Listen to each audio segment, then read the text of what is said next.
মাঝামাঝি সময়ে রাতে, এখানকার সময় রাত্রে 11টার দিকে প্রথম আমি দেখলাম।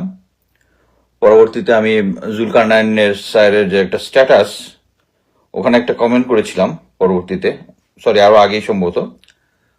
জুলকারনাইন স্যার স্ট্যাটাস দিয়েছে, সামরিক সূত্রে প্রাপ্ত হুবহু প্রকাশ করা হইল। তারিখ 20 জুলাই 2005, মিরপুর ডিওএইচএস আইন শৃঙ্খলা বাহিনীর পরিচয়ে অবৈধ অনুপ্রবেশ এবং ডাকাতি প্রসঙ্গে। এখানে বলতেছে যে অদ্য মানে হচ্ছে 20 জুলাই 3টা 15 ঘটিকায় মিরপুর ডিওএইচএস এলাকায় বাসা নম্বর রোড নম্বর ড্যাশ এভিনিউ প্লটের মালিক মেজর অবসরপ্রাপ্ত সাবের আলী এর 5ম তলায় ভাড়াটিয়া বোরহানের বাসায় বিয়ে 6287 লেফটেন্যান্ট ইফতেখার অবসরপ্রাপ্ত, যিনি 2007 সালে 34তম লং কোর্সের একটি মেডিকেল বোর্ডে আউট হন, কর্পোরাল মুকুল অবসরপ্রাপ্ত সহ 5জনকে আইন শৃঙ্খলা বাহিনী পরিচয়ে প্রবেশ করেন এবং তারা নাকি যাকে খুঁজছিল তাকে না পেয়ে মূল্যবান জিনিসপত্র নিয়ে আসছে। এর মধ্যে কি কি? মোবাইল ফোন 5টা, ডায়মন্ড জুয়েলারি, 5জন লোক ছিল, সো 5জনের কাছে 5টা মোবাইল ফোন থাকবে এটা তো শিওর। ডায়মন্ড জুয়েলারি, স্বর্ণালঙ্কার, ল্যাপটপ, ঘড়ি 3টি, প্রসাধনী সামগ্রী, ইয়াবা ট্যাবলেট কয়েক পিস। ইয়াবা থাকা মানে সিগনেচার, যে এটা একটা সেট আপ, পাসপোর্ট অন্যান্য ডকুমেন্ট। এটার সাথে আবার জাস্টিস ফর কমরেডের সে সদস্য, ওখানে ব্রিগেডিয়ার হাসান নাসির বরখাস্ত ছিল। This is a stupid thing to do. আপনাদের যদি মনে থাকে, অনেকের এই সালটা আমার খেয়াল নাই, এয়ারফোর্সের সেনাপ্রধান, এয়ারফোর্স প্রধান ছিলেন একজন, স্যার নামটা আলতাফ মাহমুদ, আমার নামটা সরি আমি নামটা বলতেছি না।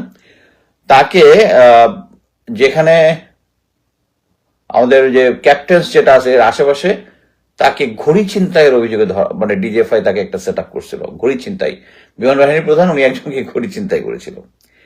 লেফটেন্যান্ট ইফতেখার কে আমি চিনি, সেনাবাহিনীতে আমি কখন দেখি, কিন্তু এই যে 5ই আগস্টের আন্দোলনের পরবর্তী এবং পূর্ববর্তী সে অ্যাক্টিভলি অংশগ্রহণ করেছে।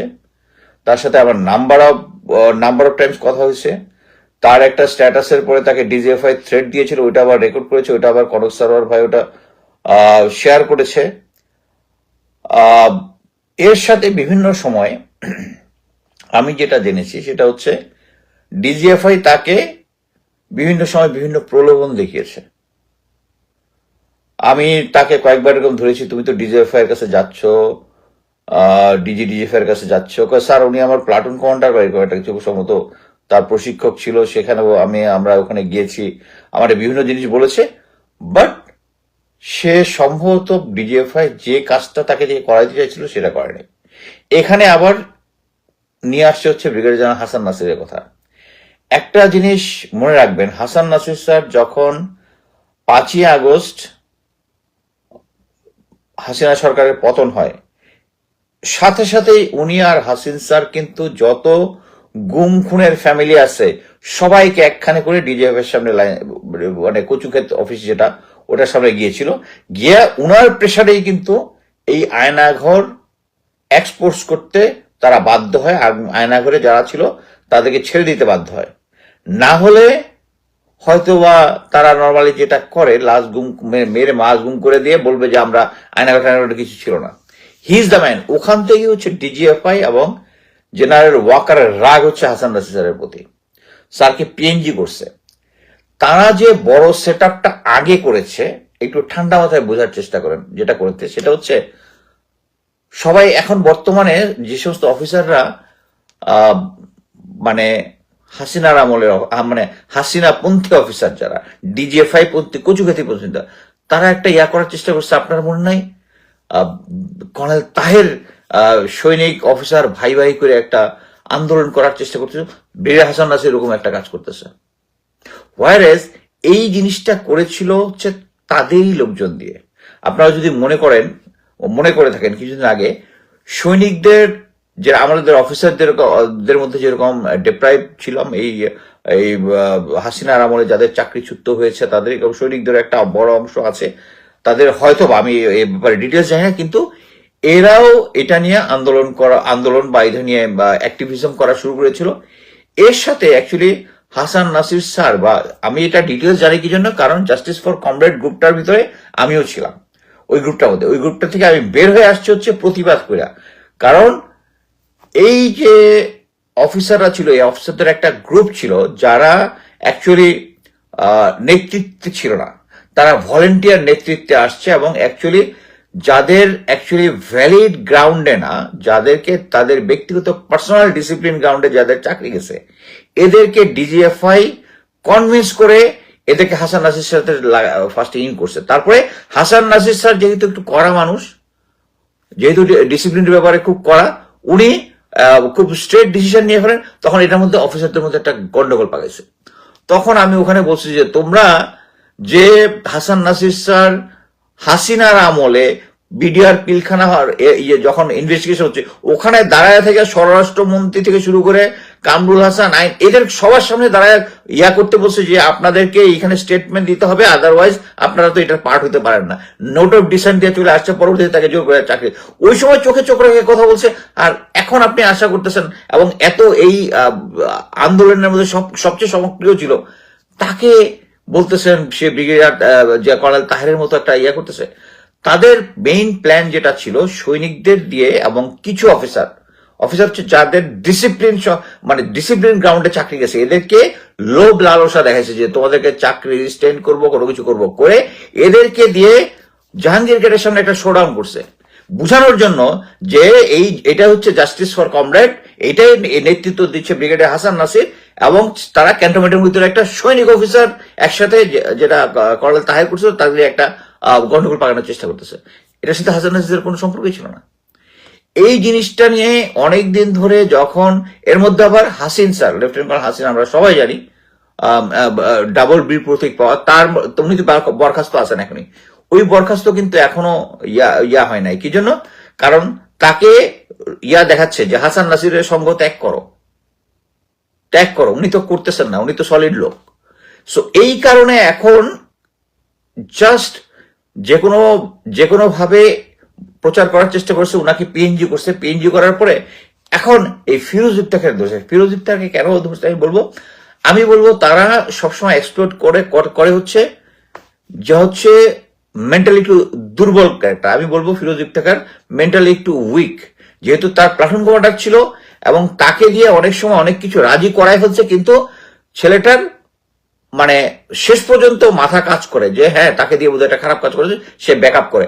এই কারণে তাকে, আপনি যদি নিউজটা ঠিক মতো পড়েন, যে প্রথমে তারা গেছে একটা বাসার মধ্যে গেছে, একটা চিন্তা করেন ফিরোজ ইফতেখার যদি ডাকাতি বা তারা যদি থাকতো, একটা জিনিস মনে রাখবেন, অফিসার সৈনিক মিলে একসাথে ডাকাতি করতে হচ্ছে, ইটস এ রেডিকুলাস আইডিয়া। আর ফিরোজ ইফতেখারকে আমি ভালোভাবে চিনি। ফিরোজ ইফতেখার এই ক্যাটাগরির লোকটা, সে এই হাসিনার আমল সার্ভাইভ করছে, চাকরি পাইছে, চাকরি গোয়েন্দা সংস্থা তার চাকরি ছাড়াই দিছে, কষ্টে আছে। আমাকে এই কষ্টের কথা সে বলছে। ডিজিএফআই এর কাছে গেছে সবকিছু সেটেল করার জন্য, তাকে লোভ লালসা দেখাইছে। এরপর যদি না করে এখন তাকে ডাকাতির কেসে ফাঁসাইছে। এই ডাকাতির কেসটা আপনি একটা জিনিস দেখেন, যে ডাকাতি হয়েছে মিরপুর ডিওএইচএস এলাকায়, এটা পল্লবী থানা ডিল করতেছে। যদি আমি ধরে থাকি ডাকাতি হয়েছে, তাহলে এটা কি কোনোভাবে মিলিটারির ইস্যু? এটা তো কোনোভাবে মিলিটারি ইস্যু না। মিলিটারি যেটা করবে, হ্যাঁ অবসরপ্রাপ্ত মিলিটারি জায়গায় একজন অবসরপ্রাপ্ত মিলিটারি অফিসার হয়েছে, তারা তাদের খোঁজ খবর নিয়ে রাখবে কি হয়েছে, এবং এইটা জুলকারনাইন স্যারকে দিয়ে দিবে, এটা তুমি পোস্ট করো। আর সে লিখে দিল সেনাবাহিনী থেকে যেভাবে পাওয়া হয়েছে সেইভাবেই ছাপানো হইলো। মানে এটা একটা রেডিকুলাস। এখানে তো মিলিটারির কোনো ইন্টারেস্ট থাকার কথা না। এখানে এইটাই হচ্ছে মানে কি পয়েন্ট। তারা চাচ্ছে, মিলিটারি চাচ্ছে এটাকে প্রকাশ করার জন্য বিভিন্ন জায়গায় যেন ছাপা হয়। দেখবেন জুলকারনাইন স্যারের ওই অংশ তারা যেটা ড্রাফট করে দিচ্ছে, এটাই বিভিন্ন পত্রপত্রিকায় গেছে। এখন এদের সাথে কিন্তু কেউ কথা বলতে পারতেছে না। আমি মনে করি যে ইফতেখারের সাথে কথা বললে জিনিসটা ক্লিয়ার হয়ে যাবে। একটা জিনিস ওখানে পাওয়া গেছে 5টা টেলিফোন। আরে 5টা টেলিফোন তো 5 জনের কাছে 5টা মোবাইল ফোন তো থাকবেই। সোনা দানা গয়নাগাটি দিনে দুপুর 3:30টার সময়, যেখানে সে একটা মিলিটারি অফিসার মানে হচ্ছে তার সেন্স আছে কোথায় সিকিউরিটি আছে, কোথায় কি আছে, কোথায় গিয়া, এটা খুব ক্লিয়ার। এখন মনে করেন আমি একটা প্রশিক্ষণ ডাকাতির প্ল্যান করি। আমি যেহেতু গোয়েন্দা কোয়ালিফাইড, আমি কিন্তু ডাকাতির মানে কি, আমি এমন একটা পৃথিবীতে অনেক সিচুয়েশন হয়েছে যে আমি জানি যে ওই জায়গার মধ্যে গোয়েন্দা তথ্য আছে, বিদেশে আমার হোস্টাইল কান্ট্রি আছে, আমি ওখানে ডাকাতির বেশি ওখানে প্রবেশ। এটার জন্য আমি যত ধরনের সেফটি এন্ড সিকিউরিটি আমি নিব। ফিরোজ ইফতেখারের ওই ট্রেনিং আছে, সে একটা ডাকাতি করতে যাবে যেখানের মধ্যে বাংলাদেশের মধ্যে আবাসিকের মধ্যে সবচেয়ে সিকিউর জায়গা হচ্ছে ডিওএইচএস। সে ডিওএইচএস এর ওখানে যাবে, আবার গিয়া আচ্ছা আরেকটা তথ্য, গিয়া ওখানে ডাকাতি করে দিনে দুপুরে বাইরে হয়ে চলে আসবে ডিওএইচএস এর মতো জায়গায়, নিজের এই গাড়িতে করে চলে আসবে। এই গল্পটা কি মানুষ খাবে? মানে এই গল্পটা কি বিশ্বাসযোগ্য? তারপরেও কি একজন হারুন নামে একজন সোর্সের সাথে দেখা হয়েছে, সোর্স বলছে ওই বাসার মধ্যে অস্ত্র আছে। ওই বাসায় যদি অবৈধ অস্ত্র থাকে, ফিরোজ ইফতেখারের কি ওইটুক সেন্স নাই যে আমি তো কোন আইন শৃঙ্খলা বাহিনী না, আমি 4জন সৈনিক নিয়ে ওখানে গিয়ে রেড করবে? এই সেন্সটা তো তা আছে। সো এই জিনিসটা হচ্ছে ডিজিএফআই এর একটা প্লে। এখানে মেইন প্লে ফিরোজ ইফতেখার না, এখানে মেইন টার্গেট ফিরোজ ইফতেখার নেই, মেইন টার্গেট হচ্ছে হাসান নাসির স্যার। ওকে দিয়া কোনো একটা প্রেশার দিয়া হাসান নাসির স্যারের একটা স্টেটমেন্ট দেওয়া হবে। সো আমরা কোথায় স্বাধীন হয়েছি? আমরা স্বাধীন হই নাই তো। এই যদি প্রফেসর ইউনূস সরকার যদি এইটুক না বুঝে যে আপনি এখন যে দেশটাকে ঠিক মতো চালাইতে পারতেছেন না, প্রতিটা জায়গার মধ্যে বাধা হচ্ছেন, কারণ হচ্ছে এখনো সেই কচুক্ষেতি, এখনো সেই এনএসআই, এখনো জেনারেল ওয়াকার ওই হাসিনার ইয়াতে কাজ করতেছে, যারাই এই এই ডিজাইনটার বাইরে সরাসরি থ্রেট তাদের এগেস্টে।